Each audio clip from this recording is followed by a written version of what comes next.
आपके साथी कवि सम्मेलनों में विनीत चौहान ने कहा है कि हिमाकत और बगावत पर आ गए और साथ में मुल्क की खिलाफत तक आ गए, ये उनके लफ्ज हैं। और आपका ही शेर उन्होंने अर्ज किया है जिसमें आपने कहा था कि सियासत दोस्ती में मट्टा डाल देती है। तो कहीं आप किसी सियासतदान की बंदूक को अपने कंधे पर रखकर तो नहीं चला रहे हैं सिर्फ राजनीति के लिए?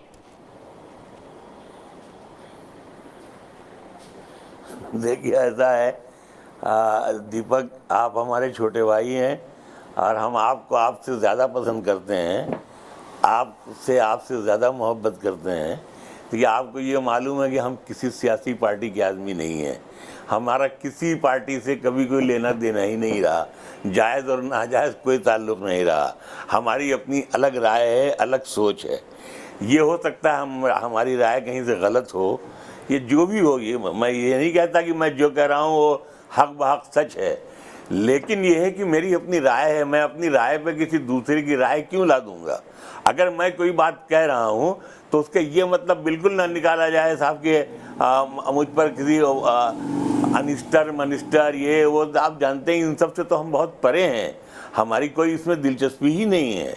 हमने तो जो एक बात कही कि अदालतों में फैसला होता है, इंसाफ नहीं होता है, एक बात। दूसरी बात यह है कि आस्था का कोई फैसला नहीं होता है।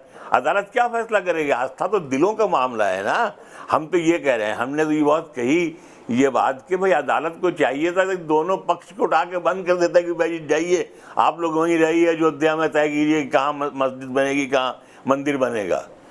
तो इसको करते करते करते 27 बरस में इस लोहे को इतना गर्म कर दिया गया कि उस मकाम पे नफरत आ गई कि आप सोचिए कि मतलब हिंदुस्तान में रहना दुश्वार हो गया है। कितना दुश्वार हो गया आप ये सोचिए। पर लोग ये सोचते हैं जो आपको बहुत तो प्रेम मेरा करते कोई ये मकसद नहीं है। विनीत हमारा छोटा भाई है, तो नहीं हो गए। हम कहाँ से कट्टरपंथी हो जाएंगे? जो आदमी अडवाणी जी के साथ लद्दाख जाता हो, वहाँ सिंधु नदी में नज्म पढ़ने के लिए कि सिंधु सदियों से हमारे देश की पहचान है, ये नदी गुजरे जहाँ से समझो हिंदुस्तान है।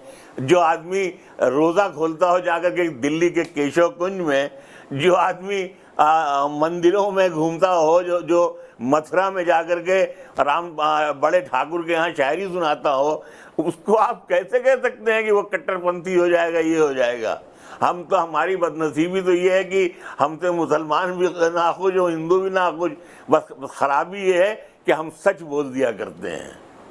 ठीक है, सच बोल दिया करते हैं। तारिक फतेह साहब, ये सच आपको लगता है कि मुनव्वर राणा साहब जो सच कह रहे हैं वाकई सच को इस वक्त पर बोलने की जरूरत है? और क्या इसके पीछे आपको सियासत नजर आती है? फिर मैं बाकी पैनलिस्ट के पास चलूंगा।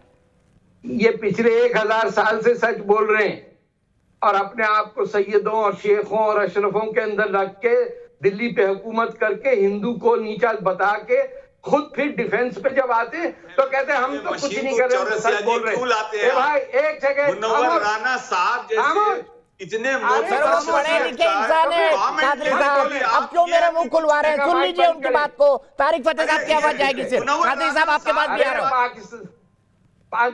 पाकिस्तान बनाने में यूपी, बिहार और सीपी के मौलवियों और सियासतदानों का हिस्सा है। पाकिस्तान जो था वो पंजाबियों और पठानों और बलोचों और सिंधियों ने नहीं बनाया, जिन्होंने बनाया और फिर बना के रह गए और यहीं पे बैठ के हुकूमत की और ब्लैकमेल किया 70 साल से। अब वीटो कर रहे हैं हर डिसीजन को। अब जब एक आदमी पैदा हुआ जिसने इंसाफ लाया हिंदुस्तान पे, अपने 1000 साल की गुलामी खत्म की है, तो आप ये कह रहे हैं कि शायरी करेंगे और होप करेंगे? ये जब तक उर्दू में शायरी होएगी ये आपको बेवकूफ बनाएंगे। इन्होंने वो बहाल क्रिएट किया कि जो उर्दू बोलता है वो तो बहुत बड़ा इंटेलेक्चुअल है और जो हिंदी बोलता है वो तो बेकार सा आदमी है। और हम मुसलमान हैं, शायरी करते हैं, उर्दू बोलते हैं, वाह वाह, हर जगह वाह वाह वाह वाह होती है। अरे इतना बड़ा फ्रॉड हिंदुस्तान पे है ये उर्दू जबान का चाहते हैं। अरे भाई यार चुप करो, नफरत बिगाड़ना चाहते हैं। कादरी साहब, आपके दोस्त ओवैसी वो क्या कर रहे हैं? ओवैसी क्या कर रहे हैं जो कह रहे हैं बाबरी मस्जिद थी और है और रहेगी?